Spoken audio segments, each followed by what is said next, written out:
6 months ago, I installed this mini split for my garage, and ever since then, I've been running it completely off-grid and keeping my garage warm during winter months and cool during these hot summer days. Let me show you step by step how I did it, including how to install the bracket, how to install the outside unit, the inside unit, how to run the line set between the two units, cover it with this nice cover kit, and pull the vacuum, and basically every single step that it takes to do this properly. This way you can easily do it yourself if you watch the entire video. So here is the mini split that I ordered. This comes in 2 boxes, and this is the I'm not really sure how to pronounce it, 9000 BTU mini split. This is going to be the indoor unit, and this is going to be the outdoor unit. This is the heat pump, and this is basically the air handler.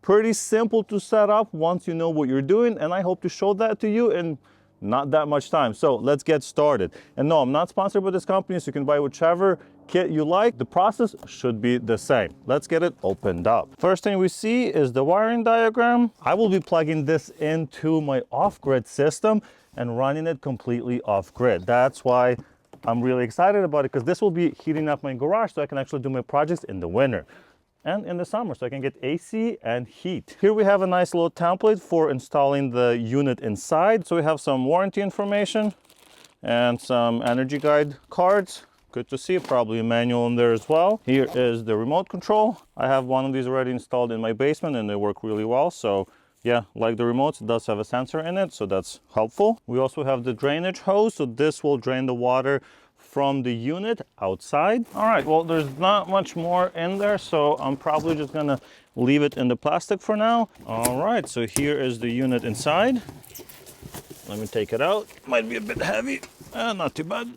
We have some putty inside for filling in the hole so the critters don't get in, and it prevents some of the air escaping from the garage. We also have some tape to wrap the line set. Well, and that's basically it. So here's the line set and the wiring, and that's what it actually looks like. And here is the other side. All right, so we got our connections right here. This is where all the electrical stuff is gonna go. So we're gonna take off this plate and configure that once we are at that stage. So as you can see, I already have one installed just right here. This is for warming up and cooling down my basement. I'm just gonna put it up just like that. So that's the idea. We're basically gonna have one on top of the other. There are some minimum distances that we're supposed to adhere to, and I may or may not do that. I might leave like, I don't know, 8 inches or so between the two. This will give me a good idea where the line should go and how far I can reach inside the garage. As you can see, my electrical box is right there. I installed it when I was installing this mini split, so I'll be using the same box. And then of course I need to run the line set through the wall somewhere right there inside of the garage. That's that same corner that I was talking about, and I will be drilling a pilot hole through there. All right, so here's the recommended installation from the manufacturer. It should be at least 6 inches on the top, 8 inches on each side, and 40 inches underneath, so free space. I think that'll work perfect. So I would like for it to go pretty much here. So that's 5.5 inches, but I think that should be fine. Here's the actual bracket, and we're gonna put the screw through this. All right, so that looks perfect. I'm just gonna mark the holes. Of course, you can use any anchors you want, but I'll be using these. And I pre-drilled it because I've broken these before, so it gives it a little bit more space to move in. That's what you want. You don't want it to crumble the drywall nice and flat. Honestly, it doesn't get much simpler than this. Perfect. That is solid. We're looking at this indoor unit. The exit of the pipes should be on this side for me, since that's where the corner of the wall is. So basically what we have to do is gently move these the other way. What we actually want to do is just hold it in place right here and then slowly twist it that way, making sure no kinks happen, just like that. There is a pre-cut part, so I'm just gonna cut that out. There you go. Everything's gonna come out just like that. Of course, I still have to wire this up, but I just want to see if it actually fits the way I want it to fit. Hey, look at that. One lesson we're learning from my mistake is that you don't want to drill the hole until you know for sure where it's supposed to go. I, for some reason, imagined that it's going to be higher, so once I actually put it up, I can see that the drainage should be going down, so realistically the hole should be like right there. You want it to be at an angle as well, so the water doesn't just stand here, it actually goes outside where it's supposed to be. All right, so here's I'm gonna drill a bigger hole so all of this stuff actually fits through. This is 2.5 inches, and I think that's pretty much what we want. Yeah, this makes pretty quick work of this. And here's how that hole looks outside. All right, so I got a kit from Amazon, so I'm just gonna take it off and then get it installed. I want it to be basically maybe a couple of inches off the top of this one, so it takes the least amount of space. All right, so let's take a quick look at this kit. It's not very complicated, but we got the mounting hardware. Okay, so we got the main bracket that's gonna go basically like this, and the 2 legs. That's it.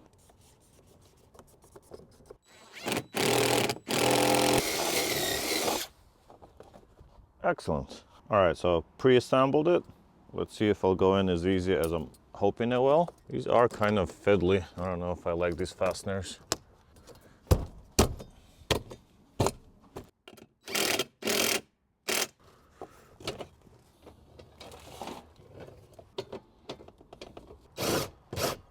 Well, I can't say that I'm happy with these bolts. The more I kept screwing in, the more it keeps coming out. I mean, it's solid, but it's kind of ugly. It's probably great for concrete and bricks, not really good for whatever's behind this siding. I also don't like that it sticks out this much. The other one didn't. I thought I ordered the same one. All right, and there you have it. The actual physical install of the outdoor unit is now done. So now it's time to work on the line set as well as the wiring. So I'll put the wires to the side just for now because we're going to be using those once we're done with the line set. But here we have the 2 copper lines, and what we need to do is basically flatten them out. And you don't just want to pull it, you might kink it, and if you kink it, it's basically ruined. So gotta be very careful, and they kind of suggest what you do is just put it on the ground and roll it out. Same with the bigger one. All right, so here is my idea to make this a little bit simpler. Instead of connecting the pipes while the unit is up on the wall, I just brought the unit down here so I can line it up and then start using the tape and just wrap my entire line set. So it's a lot easier instead of having to do this on the wall. This set of wires has 2 ends. I assume this one's gonna be on the inside since this one has more insulation, so we'll put this one on the outside. I'd say that's probably enough. Okay, so basically like this, we can start. Now that I've started it, I have the right lengths, so I can just keep wrapping it. And the idea is to have the pipes side by side and then have the drainage on the bottom. This is going to be the bottom, and the electrical wires on the top. All right, so now it's time to get this line set inside of the garage. I'm just gonna go a little bit and I'm gonna go inside and make sure I'm not hitting anything, nothing's in the way, and I can pull it through once I'm there. There it is. Now we have to connect the outside pipes to the inside unit. So we're gonna take off these connectors. There will be some gas that comes out. That's normal. You definitely wanna inspect these flanges. This one looks good. This one also looks good. All right. So now I can just get this stuff hand tight. You want to make sure that these line up really well before you start screwing it in, because otherwise you might have a leak, and heaters and air conditioners don't work if there are leaks. Now that we have a hand tight, we have to torque it to spec. The spec for the smaller pipe, which is going to be this one right here, is between 15 and 25 Newton meters, and the bigger one is between 35 and 40, so I'll go probably for like 35. And actually, to do it properly, you will need one of these, or you can get a torque wrench that already has an open-ended wrench like this. But basically the way it works is you go over the pipe and then you can go on top of that little nut, and then you attach your torque wrench directly to it. So we have 20 Newton meters. Make sure you hold the other end, otherwise you might twist the copper line and that would be bad. There it is. Okay. This one is done. So I'm just gonna do the big one the same way, and then we can go back outside. All right, now that we are outside, I'm gonna put one of these plates just so I'm not gonna cut anything with the siding in the house. Now we basically have to bend it so it goes down.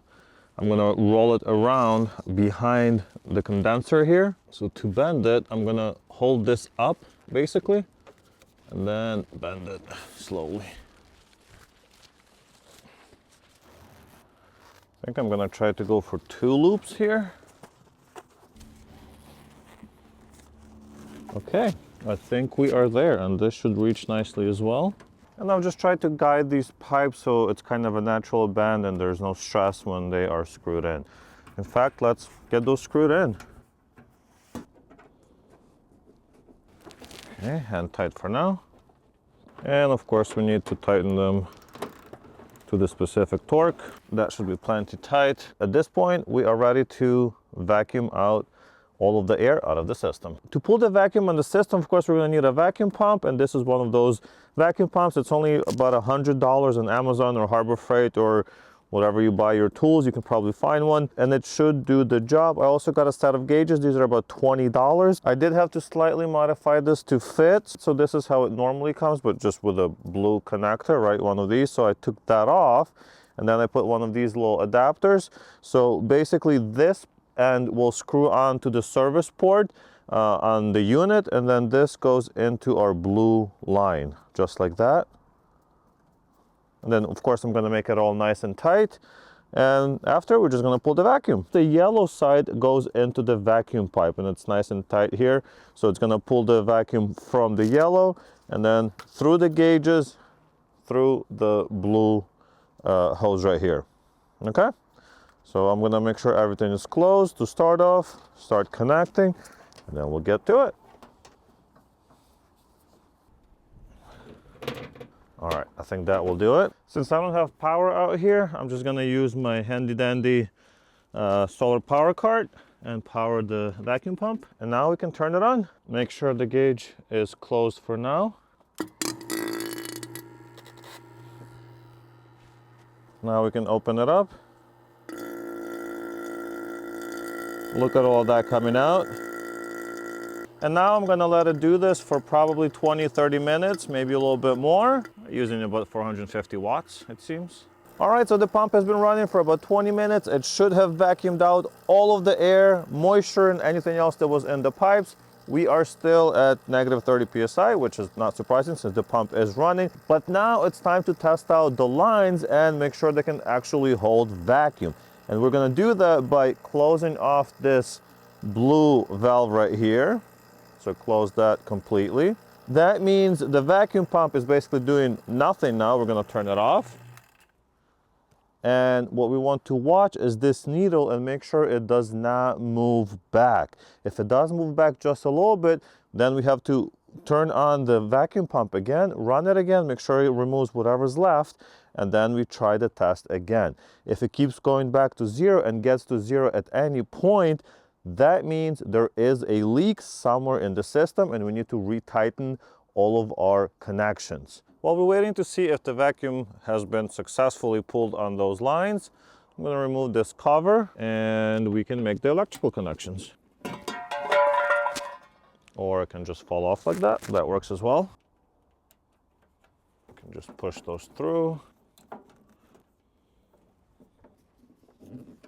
It's been another 15 minutes, and as you can see, it is perfect. The vacuum is being held by the line. So now we can actually release the Freon into the system. Let me show you how. Before we can disconnect the blue hose and of course the gauges, we have to make some positive pressure within the system by releasing the Freon. So what we're gonna do first is remove these little caps, and then we're gonna use an Allen wrench to open it up for just a few seconds and eventually release all of the pressure. And then we'll remove the blue hose. The sequence of events here is actually very important. Otherwise, you can get air and moisture back into the system, which is obviously not what you want to do. All right, so we have a two-way pressure valve right here on the high side, which is at the bottom. And what we're gonna do now to create some positive pressure within the system is just open it maybe a quarter way for about 5 seconds, and we'll see that the pressure will become positive.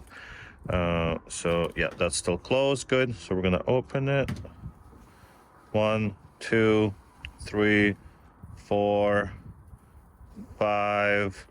I think that will do. Close it back down. And there you go. We have 40 PSI of positive pressure within the system now. So that means we can safely remove this. There will be a puff of gas coming out, I guess. That's fine. Wear gloves if you have to. You do have to go sort of fast, which is a little bit difficult. Yeah, so you gotta go kind of fast like that, and that's it. Probably don't want to breathe that in either. We can put this cap back on. Now is a good time to get some soapy water or the special liquid for testing connections and make sure there's no bubbles on any of the connections that we made. So here are the inside connections. That looks perfect. And that looks good as well. Well, I'm happy with that. Finally, we can release all of this Freon into the system. We'll start on the high side and we'll slowly open it up. You don't want to rush it. We're gonna go all the way out until you feel a little bit of resistance and stop. You do not want to go any further than that. So that's it. I felt some resistance and we're done. Put the cap back on just to protect that connection, and we can do the same for the low side now. You want to go slow.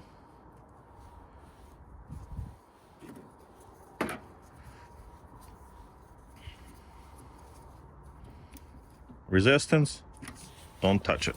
Done. So all that's left is to finish the electrical, which I will do tomorrow because it's obviously dark, and then we can see how well this works.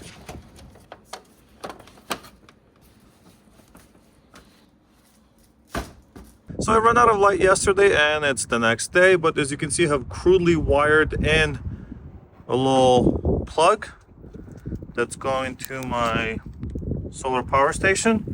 So I'm gonna turn it on. Power LED is on.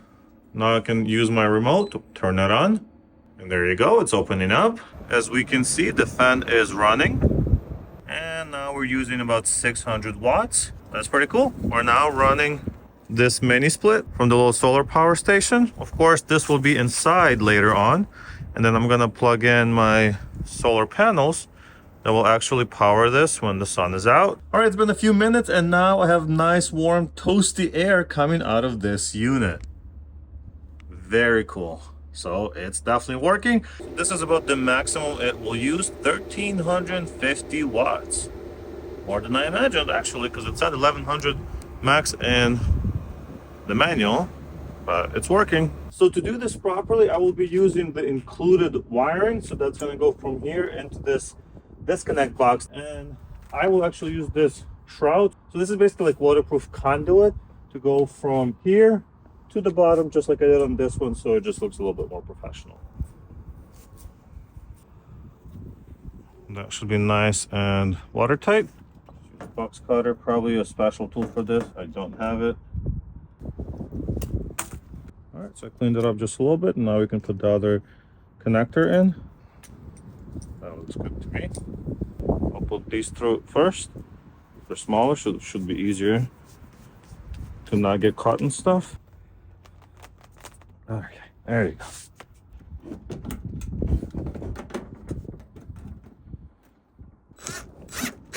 Obviously, there's no power anywhere yet.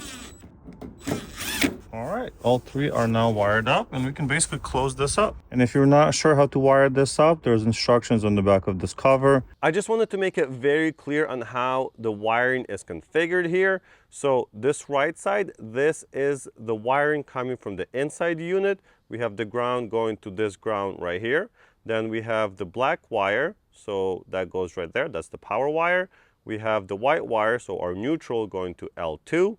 Then we have the red wire, which is the signal going to the S. On the left side, we have the power coming into the unit. So this is going to be live wires coming from the disconnect box. Once again, we have the black power wire going to L1, the white wire going to L2, so that's the neutral, and we have the ground going to this ground right here. That's it. That's all the configuration that gets done on this outside unit.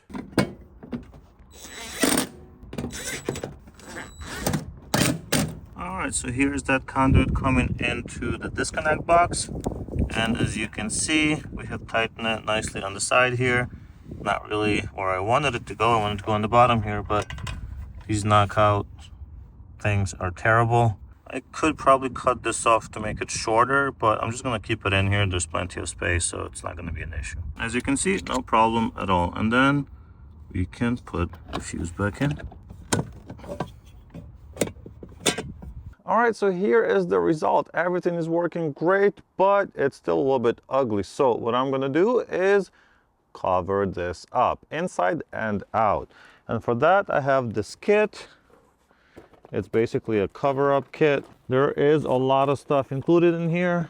This is meant for like 16 feet or so, and here are all the items that are included. And yes, if you're wondering, the screws are included, and normally they're inside one of these corrugated looking tubes. Before we covered this up, I did want to put some plastiline inside. It comes with one of these, so you just kind of work it in your hands to make it a little bit malleable, and then you can stuff it around the hole so critters and bugs and things and whatever doesn't get in.